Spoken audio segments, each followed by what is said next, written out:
داملای محترم، من مادر هستم، عبادت میکنم، حج کردم. در سالهای جنگ و جدال از جمهوری قریب 10 سال بیرون بودم.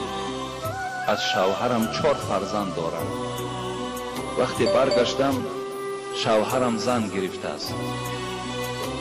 آدمی ناز و با تقوا هست، لیکن من دیگر با او زندگی نکردم. وی فرزنددار هست. سوال: آیا من طلاق طلب کنم؟ آیا در عبادتهای من خلل نمی رسد؟ و من بیان نمایید با احترام یک مادری با ایمان و مخلصی شما.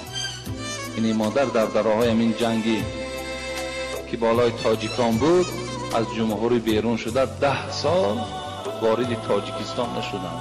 حج کردگی آدمی با ایمان بودند. آمدن که الله که شوهرش زن گرفته است. دیگر با این شوهر این زن نیت زندگی ندارد. حتی خواسته است که اگر طلاق طلب کنم آیا در عبادت من یگان خلل زلل پیدا می شود یا نه؟ پیغمبر خدا می گوید: ایما امرأة صلت خمسها و صامت شهرها و احسنت فرجها.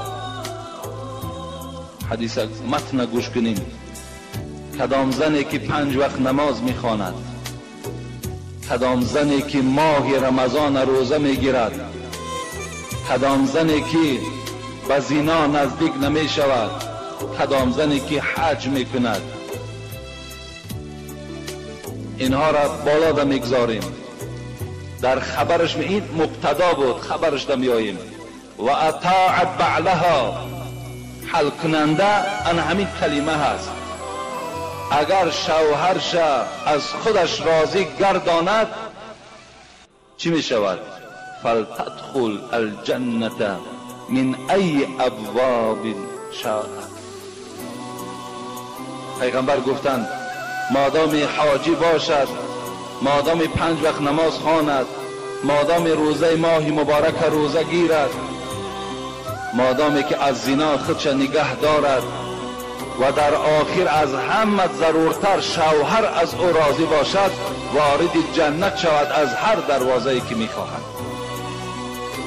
از این خاطر این مادری که اگر از شوهرش طلاق طلب کند، پیغمبر خدا میگوید: ایما امرأة سألت من زوجها الطلاق من غیر ما بأس فحرام علیها رائحة الجنه.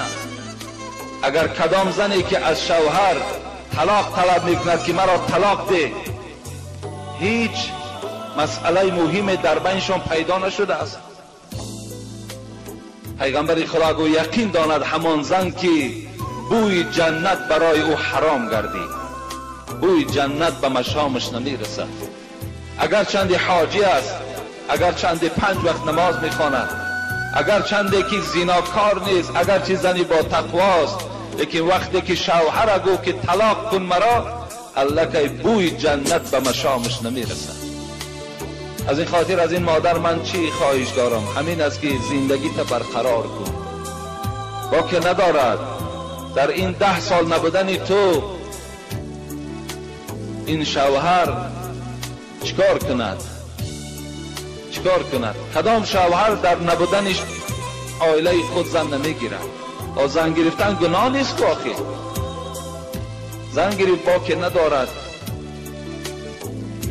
باز همون زندگی اولی که داشتین 4 فرزند از شما بود است، باز همون زندگیتان را برقرار کنین تا که کار شود که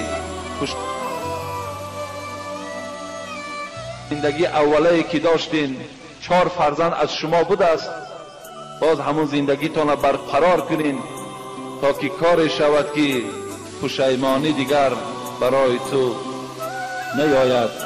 و وقتی چی گویم جان کندن و چی حالت قبر و چی روز محشر برای تو نیکی ها پدید آید. انشاءالله اگر تو با این شوهر یک جایه شوی، خدا خواسته باشد به تمام نیکی های دنیا و آخرت میرسی. بسیار مهم است، بسیار. حتی پیغمبر خدا در حدیثی